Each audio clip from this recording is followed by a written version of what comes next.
Hello everybody, my name is Dustin Hernandez. I'm one of the trumpet players with the Islander Brass Quintet, and the topic I'd like to cover today is slides on the instrument. Now, when you think brass instrument and slides, probably the first instrument that comes to mind is trombone because they use a slide for everything. But we have slides too, and our slides do the same exact thing that a trombone slide does. It just does it in smaller increments instead of the entire instrument scale. So, I'm sure you're familiar with hearing your band director talk about your main tuning slide, which is that big crook over here that you're able to pull out and push in, depending on if you're relatively sharp or relatively flat. You adjust from there. A lot of times we get used to keeping our main tuning slide in the same place and not really moving it, and then it gets stuck, and then crud grows, and it's really a difficult process to get that unstuck sometimes. So, always remember, when you're maintaining your instrument, put some grease on this slide, even though we don't move it as often as the other ones, and just be willing to just adjust when you need to, just a little here and there.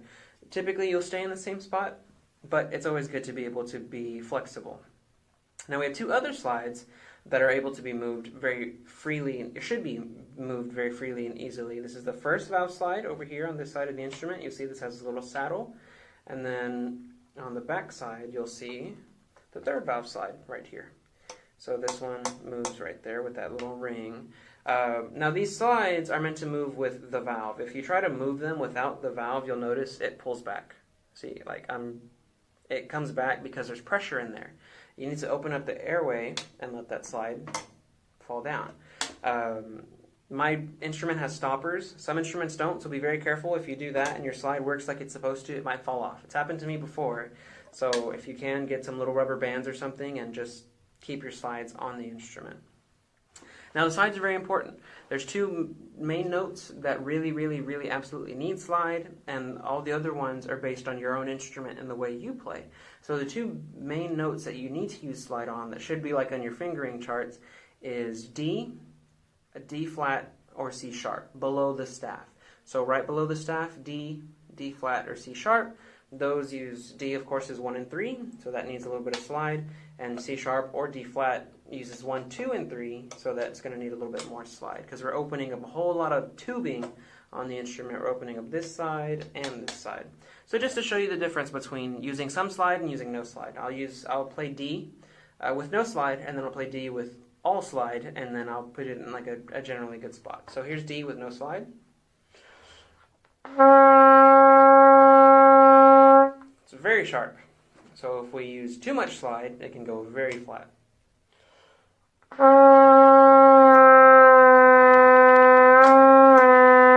I'm not doing anything with my face, that's just the slide. So now I have an idea of where my slides lead to. I can find the right place that it's in tune, and of course you would do this with the tuner as well.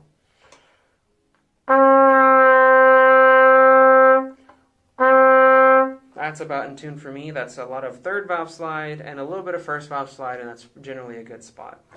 Now for C sharp or D flat, you're going to need a lot more, so here's with no slide. You notice it's very close to in tune D. That's like called a quarter tone. That's like really next. That's right next to each other. So that should tell you I need more slide on that C sharp or D flat. So now I'm going to actually use some slide. This one will be more in tune. Big difference there, right? So going from C sharp to D, as long as that distance is large enough and you hear it, and you get used to hearing what that distance is, that'll make playing those notes a lot easier in music. And you can play a scale to check. That sounds pretty in tune. If I don't kick it out, that D goes up a lot higher and it's a lot closer to E, so the distance isn't quite right. Now, of course, you can use these slides for other notes as well. So like any combination that uses 1, you can use first valve slide. Any combination that uses 3, you can use third valve slide.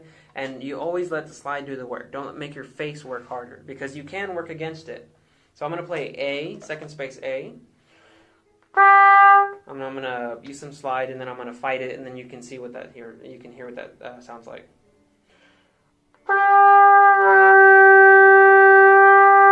So I lift it back up without moving the slide. So I'll show you again.